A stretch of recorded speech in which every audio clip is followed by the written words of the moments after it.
He is on the ground. Mr. Ghafoori, what exactly is the situation, and is the violence going to only intensify further, or is there a possibility of some kind of dialogue between the protesters and the ruling class? Well, if we begin with the protests that started like a month ago, and all the wave have been very like the demands are very easy for them, as they wanted for end of corruption, more employment opportunities, and more basic services. But what has happened is like the security forces and the government have been responded with violence and live ammunition and tear gas canisters like against the protesters. Now, the escalation happened yesterday in the southern part of Iraq, and that is especially in Najaf province, which is the angry protesters attacked the Iranian consulate building in the city, which resulted in clashes between the real police and the security forces and the protesters, which resulted in more than 100 protesters and security forces being wounded on the ground.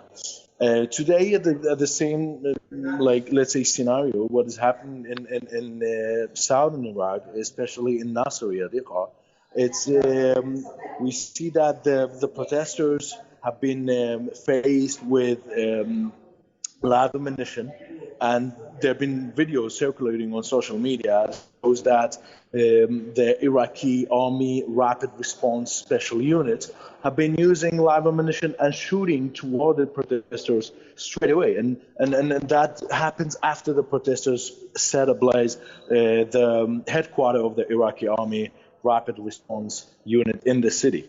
And we all see this, let's say, updates and this violence, wave of violence in the southern parts of Iraq. We realize that the protests like started in early October, demanding for change in like, let's say, in the like reforms, not change.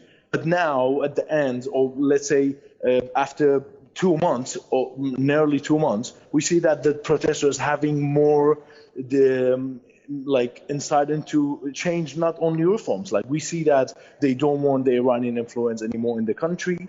They refuse to let their country, Iraq, to be a let's say a battlefield for Iran and the regional conflicts happening in the Middle East. We see now that the protesters keep on being peaceful, but lately we see that they block bridges, block streets or roads to prevent the governmental staff to go to the work, and even burn like the Iranian consulate and other governmental building, and that because of the reaction that the government had been really slow in responding to the protesters in terms of reforms. Thank